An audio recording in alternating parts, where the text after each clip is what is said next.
Hello and welcome back. I'm Kara Gothier, the Infertility Life Coach, and in this video I'm going to teach you how to prepare for Mother's Day if you're going through infertility. But first, before I do that, make sure you are subscribed and you hit that bell. I make new videos every week about infertility mental health to help you survive the struggle with your sanity.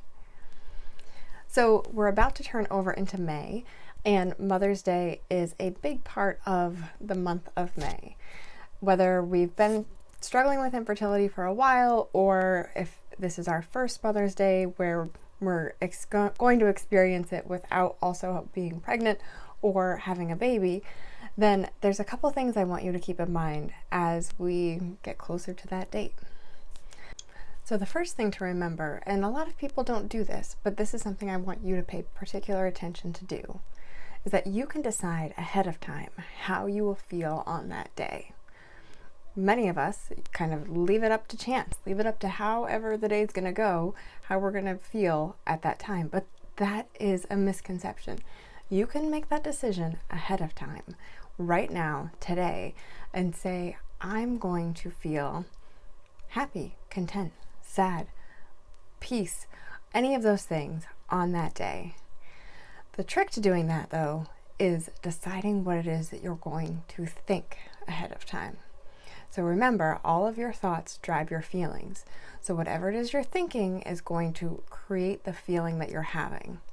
If you decide ahead of time that you want to feel peace on that day, and the thought that drives that is, I'm doing everything I can to get to motherhood, then choose that thought to drive that feeling.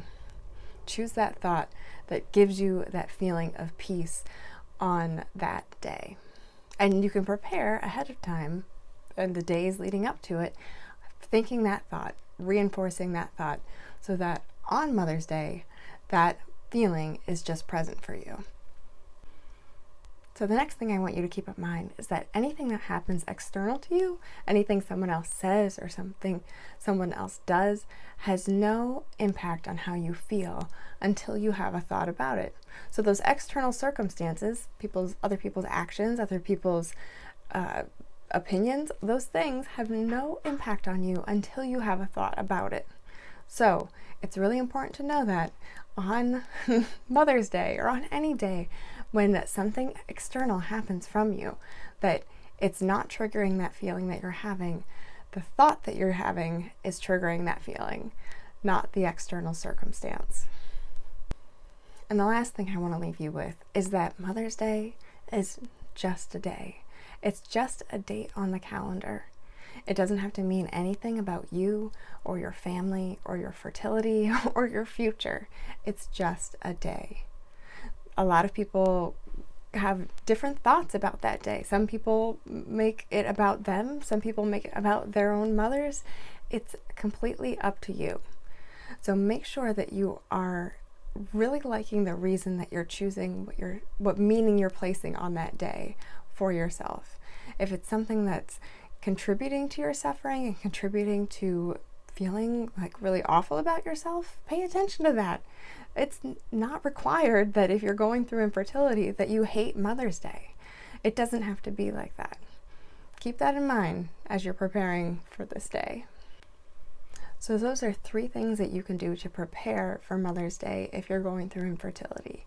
I know that it can be a hot button topic for many people that are in this season of growing their families and in this season of struggling to do so. If this stuff sounds interesting to you, I want to make sure that you download the Infertility Mental Health Checklist, which is a checklist with 9 life coaching tools that can help you get through this experience with your mental health intact. We all know that this experience is somewhat physical, but mostly it's mental, the things that we have to get through. So there's a link in the description of this video. Make sure you go there, download it, have it, keep it, check things off as you're doing them. It'll make a world of difference with your experience. With that, I just want to remind you that you are wise, you are whole, and you are worthy of everything you want your life to be, even during infertility. I love you, and I will talk to you in the next video.